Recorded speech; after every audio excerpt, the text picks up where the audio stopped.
Bismillahirrahmanirrahim. Assalamualaikum warahmatullahi wabarakatuh. Selamat pagi, salam sehat untuk kita semua, salam vokasi.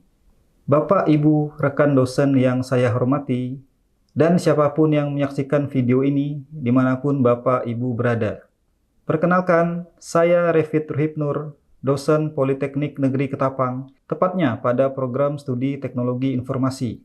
Saya menjadi tenaga pengajar atau dosen di Politeknik Negeri Ketapang sejak 2008. Kemudian saya berhome base di Prodi D3 Teknologi Informasi pada 2017. Prodi ini yang dulunya dikenal sebagai Teknik Informatika, sekarang berada di naungan jurusan Teknik Elektro dan Teknik Informatika. Selama menjadi dosen, saya dipercayakan mengampu beberapa mata kuliah, yaitu Dasar-Dasar Manajemen, Manajemen Proyek Informasi atau Manajemen Proyek, kemudian Metodologi Penelitian, Etika Profesi, Keterampilan Komunikasi, Pendidikan Kewarganegaraan, lalu Ilmu Sosial Budaya Dasar, Ilmu Alamiah Dasar, serta Bahasa Indonesia. Melalui video unjuk kerja Tridharma Perguruan Tinggi bidang pendidikan dan pengajaran ini, saya akan menyampaikan salah satu mata kuliah yang saya ampu, yaitu mata kuliah Bahasa Indonesia dengan kode TLE 4301. Mata kuliah Bahasa Indonesia adalah mata kuliah wajib nasional yang dirancang untuk mendorong minat mahasiswa sekaligus mempersiapkan mahasiswa untuk menjadi ilmuwan dan profesional yang memiliki keterampilan menggunakan bahasa Indonesia sebagai bahasa negara dan bahasa nasional secara baik dan benar untuk menguasai, menerapkan, dan mengembangkan ilmu pengetahuan, teknologi, dan seni sebagai perwujudan kecintaan dan kebanggaan terhadap bahasa Indonesia.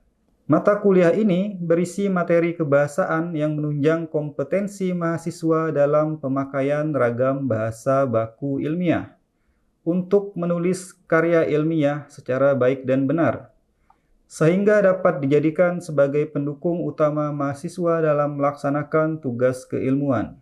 Mata kuliah Bahasa Indonesia adalah jenis mata kuliah teori dengan bobot 3 SKS, yang dilakukan sebanyak 16 kali pertemuan tatap muka, termasuk di dalamnya ujian tengah dan ujian akhir semester. Setelah mengikuti mata kuliah ini, mahasiswa diharapkan meraih capaian pembelajaran, yaitu mahasiswa mampu menunjukkan pengetahuan yang memadai tentang sejarah, kedudukan dan fungsi bahasa Indonesia, serta menunjukkan kebanggaan mereka terhadap bahasa Indonesia. Kemudian mengenali dan menjelaskan ciri-ciri bahasa Indonesia ragam ilmiah, serta mewujudkannya dalam berbahasa secara tertulis dan lisan, terutama dalam konteks kinerja akademik.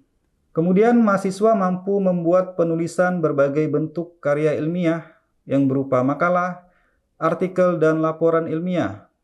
Serta mahasiswa diharapkan mampu menerapkan kinerja penulisan proposal karya ilmiah untuk menghasilkan proposal yang bermutu, lengkap dengan perangkat administratifnya. Untuk mengimplementasikan capaian pembelajaran tersebut, mata kuliah ini memuat materi yang terdiri atas, yang pertama, sejarah, kedudukan, dan fungsi bahasa Indonesia.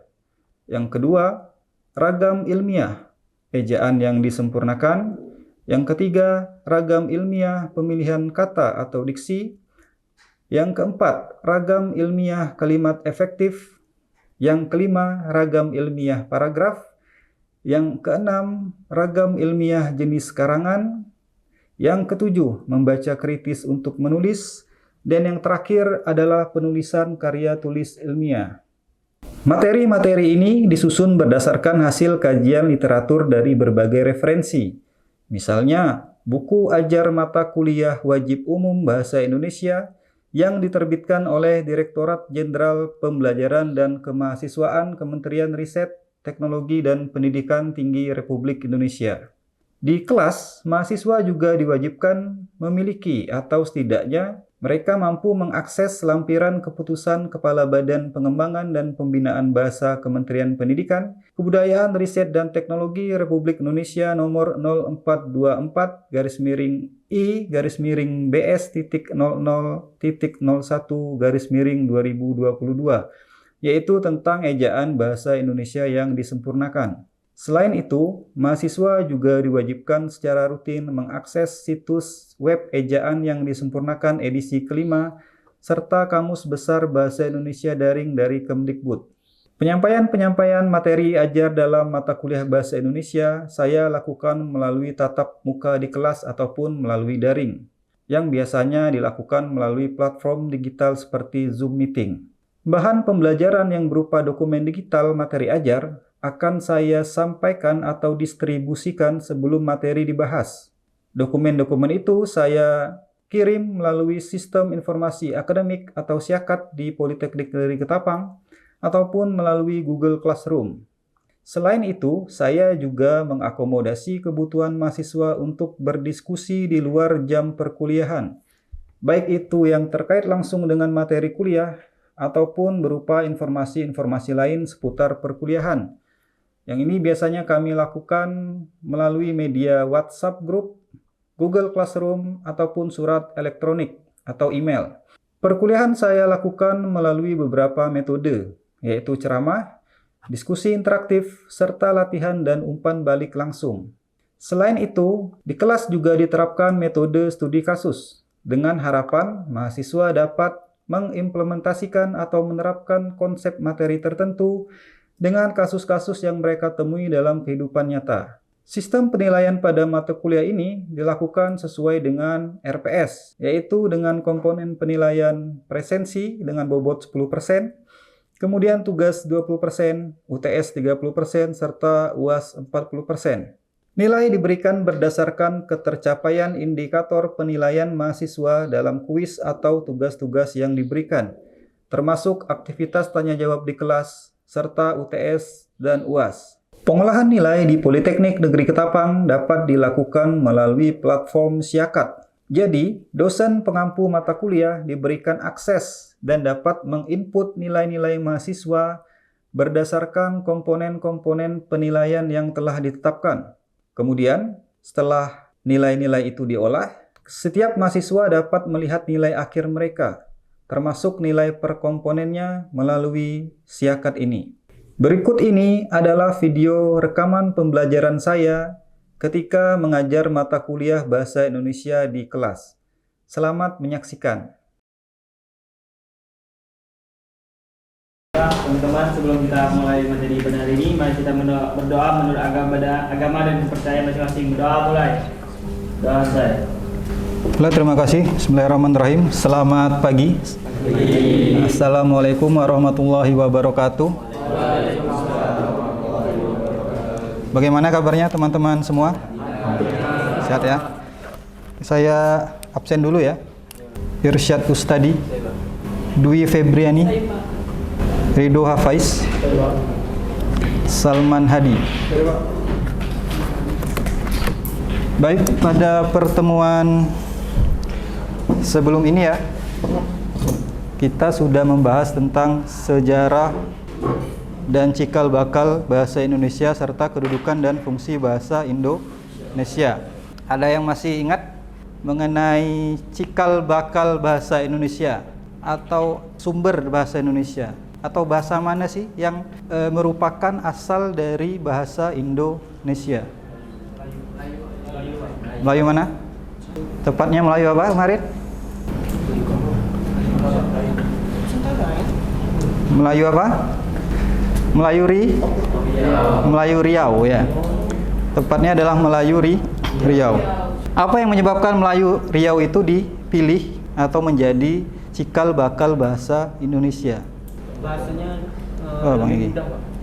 Bahasanya lebih mudah dipahami, dalam artian tidak memiliki struktur atau tingkatan tutur bahasa sebagaimana bahasa-bahasa yang populer ya, atau bahasa-bahasa dominan pada masa itu ya. Misalnya bahasa Jawa, bahasa Sunda ya dan sebagainya. Jadi pada saat itu bahasa Melayu Riau termasuk bahasa yang lebih mudah dipahami karena tidak memiliki struktur atau tingkatan tutur yang rumit. Kemudian apa lagi yang menyebabkan bahasa Melayu Riau dipilih menjadi bahasa Indonesia?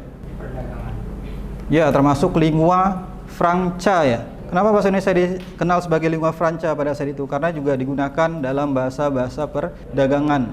Karena pada saat itu perdagangan itu dilakukan selain antar pulau ya, itu antar suku kan ya, juga antar negara ya, antar benua. Makanya bahasa Melayu dikenal sebagai lingua franca ya pada saat itu. Nah, jadi itu ya sekilas mengenai materi yang sudah kita pelajari sebelum ini. Nah, sekarang kita akan masuk kepada materi mengenai jati diri bahasa Indonesia ya. Nah, di bab jati diri bahasa Indonesia ini kita memiliki tujuan pembelajaran atau yang dikenal sebagai sub CPMK ya, sub CPMK atau capaian pembelajaran mata kuliah, yaitu diharapkan nanti mahasiswa mampu menjelaskan jati diri bahasa Indonesia. Nah, ini secara garis besar. Nanti diharapkan teman-teman mampu menjelaskan mengenai jati diri bahasa Indonesia. Itu materi yang akan kita bahas bersama insya Allah. Nah, apa sih jati diri bahasa Indonesia? Ada yang sudah tahu atau ada sudah baca dari materi yang sudah saya bagikan? Atau barangkali baca di referensi lain? Atau kita jati diri dulu? Apa yang dimaksud dengan jati diri? Kalau Bang Aji, ada enggak jati dirinya? Apa misalnya? Jati diri itu kayak mana ya? Kita ini punya kepribadian sendiri ya, Punya kepribadian sendiri. Oke, baik. Terima kasih. Ada lagi yang lain? Ingin menyampaikan pendapat? Atau Bang Selos barangkali? Punya jati diri tertentu Bang Selos?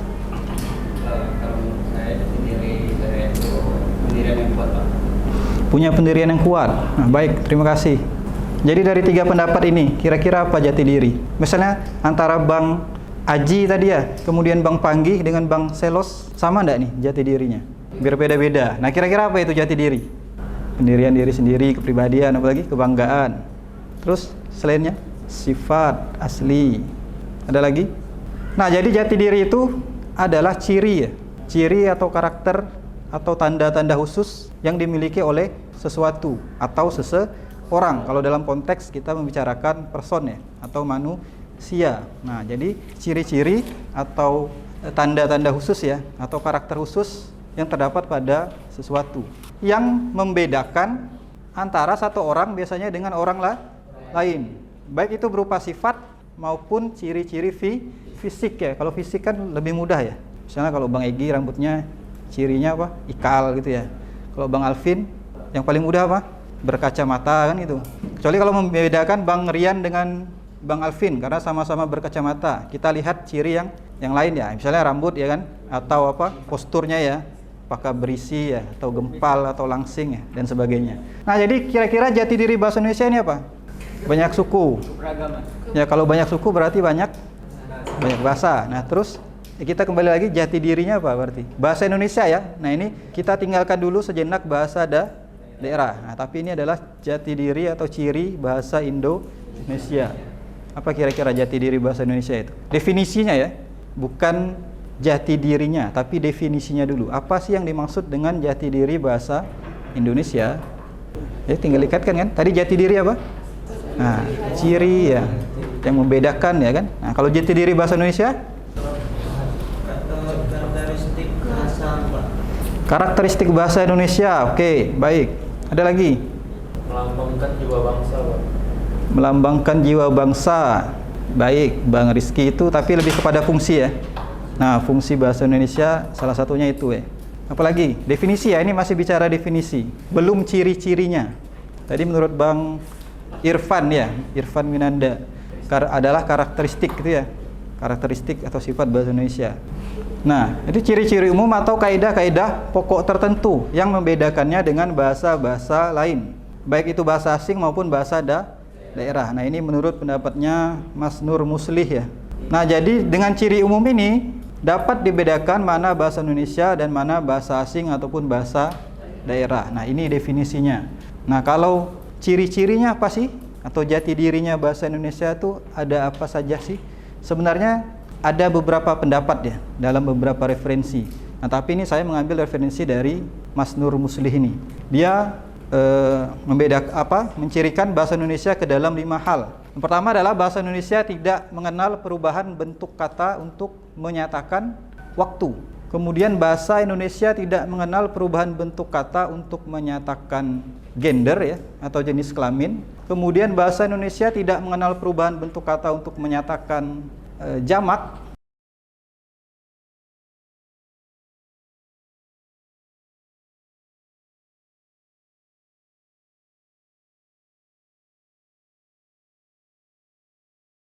Kemudian yang terakhir, jadi dia mencirikan bahasa Indonesia itu ke dalam 5 hal, 5 ciri. Dan yang terakhir adalah dalam bahasa Indonesia itu dikenal lafal baku. Jadi ada lafal bakunya. Nanti kita akan bahas satu persatu.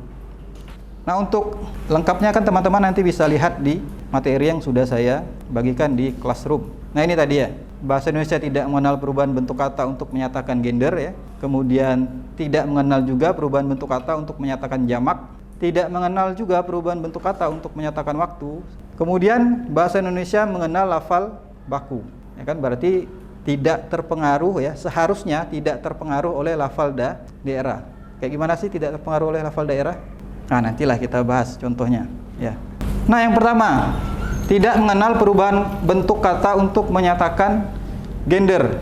Jika ingin menyatakan gender, nah, dalam bahasa Indonesia kita memberikan keterangan berupa keterangan gender. Keterangan gender itu apa? Contohnya? Iya, contohnya apa? Kata keterangan gender. Nah, ya benar sekali. Laki-laki, ya, perempuan, pria, ya, wanita. Kalau untuk hewan apa? Ya, jantan dan betina yang biasanya kita kenal. Nah, jadi seperti itu ya maksudnya. Keterangan untuk menyatakan gender.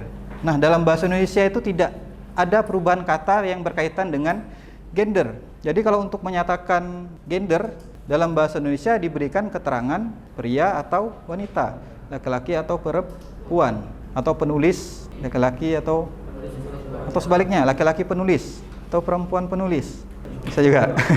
Nah, nanti itu kita bahas dalam ciri-ciri frasa dalam bahasa Indonesia. Hal ini jika dibandingkan dengan bahasa lain ya. Nah, misalnya bahasa Inggris. Nah, kita lihat dalam bahasa Inggris itu dikenal perubahan bentuk kata yang menyatakan gender. Misalnya author dan authoress. Ini dalam bahasa Inggris. Jadi mereka mengenal perubahan bentuk kata yang menyatakan gender. Nah, jadi ini agak perlu hafalan yang kuat mungkin ya. Perlu agak rumit ya untuk dipelajari mungkin ya atau dipahami.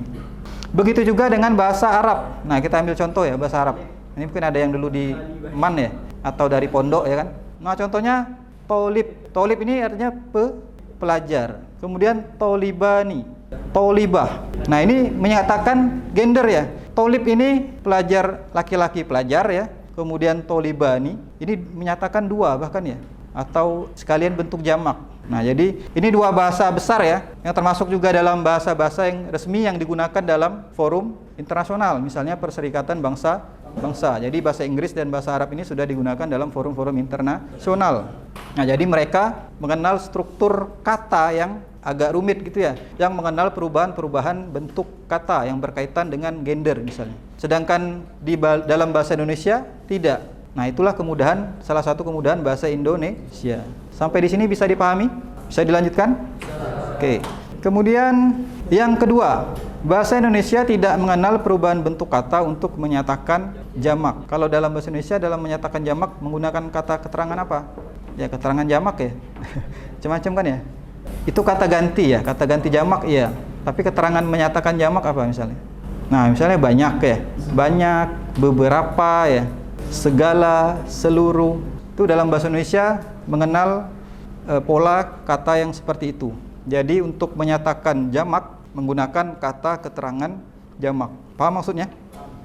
Atau kita bandingkan dengan bahasa yang lain. Nah, misalnya bahasa Inggris dan Arab lagi ya. Nah, jadi bahasa Inggris. Kalau satu mobil atau a car. Kalau dua mobil, two cars. Jadi kata kerjanya dari car berubah menjadi cars, ya kan? Kalau dalam bahasa Indonesia berubah enggak? Misalnya mobil. Satu mobil apa? Mobilnya tetap mobil kan? Begitu juga dalam bahasa Arab. Nah, Arab ini mereka bahkan membedakan bentuk kata itu ke dalam 3. Ada tunggal, ada ganda, dan ada jamak, ya kan? Yang tunggal misalnya tolib, yang ganda tolibani, 2 orang ya berarti ya. 2 orang pelajar. Kalau lebih dari 2 orang, tulab, gitu ya. Nah, lebih mudah mana kira-kira? Bahasa Indonesia atau bahasa Arab? Bahasa Indonesia atau bahasa Inggris? Nah, karena itu tadi ya, karena salah satunya tidak mengenal perubahan bentuk kata. Bayangkan kalau anak pondok ini kan harus ngapal kan ya, tolib, tolibani, tulab gitu ya. Nah, kalau bahasa Indonesia ya udah pelajar dan pelajar, ya kan? Berapapun jumlahnya namanya pelajar ya tetap pelajar. Nah, kalau dalam bahasa Arab atau bahasa Inggris, nah ini kata-kata ini mengalami perubahan. Nah, itu maksudnya. Paham? Sampai di sini? Ada pertanyaan atau bisa dilanjutkan? Baik, kita lanjutkan ke ciri yang berikutnya. Bahasa Indonesia tidak mengenal perubahan bentuk kata untuk menyatakan waktu. Untuk menyatakan waktu cukup menambah kata keterangan atau aspek ya. Keterangan waktu ya atau kata-kata aspek. Misalnya akan ya, sedang, telah ya. Nah, sudah dan lain sebagainya. Jelas kira-kira sampai di sini? Jelas. Kemudian yang berikutnya, ciri khas atau jati diri berikutnya adalah bahasa Indonesia itu mengenal lafal baku. Jadi harusnya terbebas ya, atau tidak dipengaruhi oleh lafal asing atau lafal daerah. Nah, ini contohnya nih, sering kita dengar semangkin gitu ya. Oh, bahasa Melayu nih ya, orang Melayu nih sering nih semangkin gitu ya. Abis atau abes ya. Pakai am lagi kan ya. Abis sampai. Nah, kemudian misalnya apa lagi? TV. Tulisannya apa nih?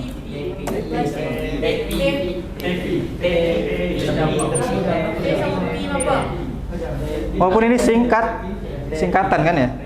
Panjangannya apa? Nah, harusnya kalau dilafalkan dalam bahasa Indonesia menjadi singkatannya. Masa? Abjad Indonesia ada T. Ada T, ada V. Ya, seharusnya TV. Kalau konsisten dalam bahasa Indonesia harusnya mengucapkannya adalah TV. Kalau TV ya bahasa Melayu tuh ya. TV kan ya. Tapi kalau Indonesia adalah TV seharusnya. Jelas kira-kira nih ciri yang berikutnya mengenai apa?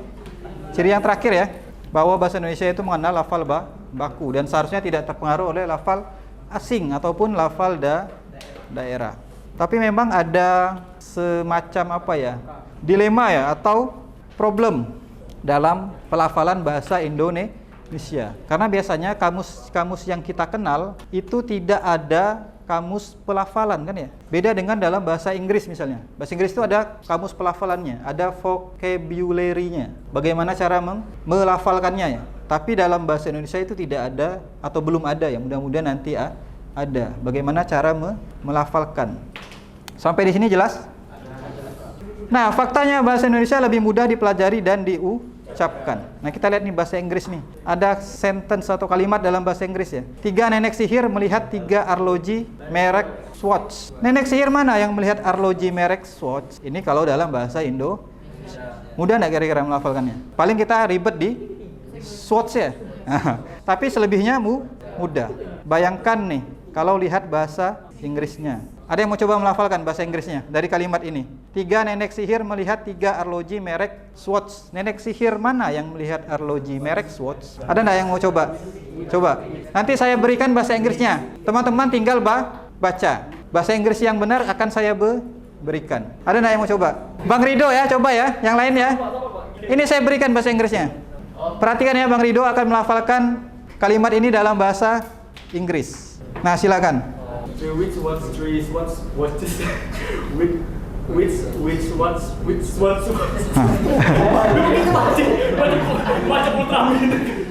Ada yang mau coba lagi? Mau coba? 3 which watch? 3 watches. Which watch? Nah, ya kan? Mudah? Lebih mudah mana? Bahasa Indonesia atau bahasa Inggris? Ya, terutama karena kita orang Indonesia kan ya. Yang kedua, karena memang pelafalan dalam bahasa Inggris ini tidak dilafalkan sebagaimana bentuk huruf-hurufnya ya. Tidak sebagaimana pelafalan abjad per abjadnya. Tapi dia bisa menyesuaikan ya sesuai dengan kaidah bahasa Inggris ya.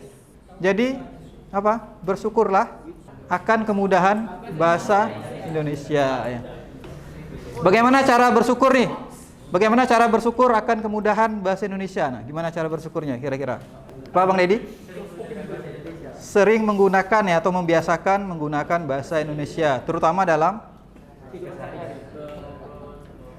selain itu yang paling utama dalam forum-forum resmi ya.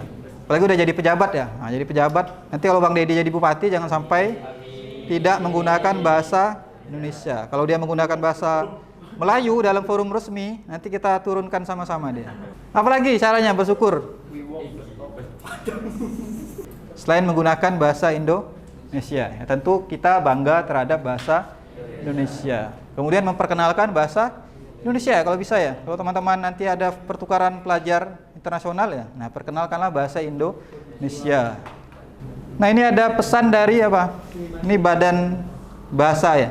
Ini adalah moto ya, moto Badan Bahasa atau dalam penggunaan bahasa Indonesia sehari-hari, yaitu utamakan bahasa Indonesia, lestarikan bahasa daerah, dan kuasai bahasa asing. Jadi terkait dengan apa Sumpah Pemuda kemarin kan ya, bahwa menjunjung bahasa persatuan tidak berarti menghilangkan bahasa daerah. Bahasa daerah tetap dilestarikan, tetapi yang diutamakan adalah bahasa Indonesia. Nah kita coba latihan ya, latihan coba, ini individu ya, bukan kelompok. Siapa yang mau coba? Ini saya kasih, nanti saya berikan pilihan gandanya lah supaya agak mudah ya. Namanya latihan kan ya. Soal pertama ya, dalam bahasa Indonesia kata penulis dapat merujuk kepada penulis yang berjenis kelamin laki-laki atau penulis yang berjenis kelamin perempuan. Hal ini menunjukkan bahwa bahasa Indonesia A. mengenal perubahan bentuk kata untuk menyatakan gender, B. tidak mengenal perubahan bentuk kata untuk menyatakan gender, C. tidak mengenal kata benda, atau D. selalu memerlukan keterangan tambahan. Mana jawaban yang benar? Bang Ustadi. Nanti ada gilirannya kalau mau coba. Hah? B. Bahwa itu berarti bahasa Indonesia tidak mengenal perubahan bentuk kata untuk menyatakan gender. Benar? Benar. Ya benar ya. Benar sekali apa yang disampaikan Bang Ustadi tadi di soal pertama. Nah soal kedua, siapa yang mau coba? Kata mahasiswa dapat merujuk kepada satu orang atau lebih, tergantung konteks kalimatnya. Ini menunjukkan bahwa bahasa Indonesia. Siapa mau coba? Bang Egi atau Bang Rido? Bang Egi. Yang menunjuk biasanya lebih siap nih. A. Bang Egi berarti. Selalu menambahkan akhiran S untuk bentuk jamak. B. Memerlukan awalan dan akhiran untuk menyatakan jumlah. C. Tidak mengenal perubahan bentuk kata untuk menyatakan jamak. Dan D. Tidak mengenal kata kerja. Mana Bang Egi? C. C. Tidak mengenal perubahan bentuk kata untuk menyatakan jamak. Benar? Benar jawaban Bang Egi? Bahwa mahasiswa dapat merujuk kepada satu orang ataupun beberapa orang, tergantung kalimatnya. Itu menunjukkan bahwa bahasa Indonesia tidak mengenal perubahan bentuk kata untuk menyatakan jamak. Benar? Ya benar sekali ya. Itu apa yang dijawab oleh Bang Egi. Jelas kira-kira? Nah ini ada soal diskusi. Ya kan tadi katanya bersemangat sekali menambah soal, ya saya tambah soalnya. Ini ada soal diskusi. Teman-teman cermati frasa-frasa dan nama lembaga berikut ya. Ada goreng pisang dan pisang goreng, kemudian ada lain kesempatan lain, sampai Badan Narkotika Nasional. Jadi nanti teman-teman pilih itu frasa mana yang lebih cocok dalam pola DM, diterangkan dan menerangkan, termasuk nama Badan Narkotika Nasional. Apakah udah tepat tuh penamaannya atau harusnya disesuaikan lagi dengan redaksi atau kata yang lain. Kemudian teman-teman nanti simpulkan dari contoh-contoh yang sudah teman-teman diskusikan di atas. Jadi ini adalah bahan diskusi ya, dikerjakan di rumah secara berkelompok ya. Untuk soal dan ketentuannya ya, saya kirimkan di Google Classroom ya. Kelompoknya mana? Kelompok berapa orang? Satu kelompok. Nanti di Classroom ada ketentuannya. Sampai di sini jelas? Ada yang mau ditanyakan? Apa? Di Classroom juga ada. Kapan tenggat harus teman-teman kumpulkan terakhir. Ada lagi? Kalau tidak ada, berarti untuk pembahasan mengenai jati diri bahasa Indonesia. Saya cukupkan sampai di sini. Terima kasih atas perhatian dan partisipasi teman-teman semua. Selamat siang. Assalamualaikum warahmatullahi wabarakatuh. Demikianlah pernyataan diri saya dalam unjuk kerja Tridharma Perguruan Tinggi dalam bidang pengajaran. Terima kasih atas segala perhatian dan mohon maaf atas segala kekurangan. Semoga video ini bermanfaat bagi siapa saja yang menyaksikan. Wassalamualaikum warahmatullahi wabarakatuh.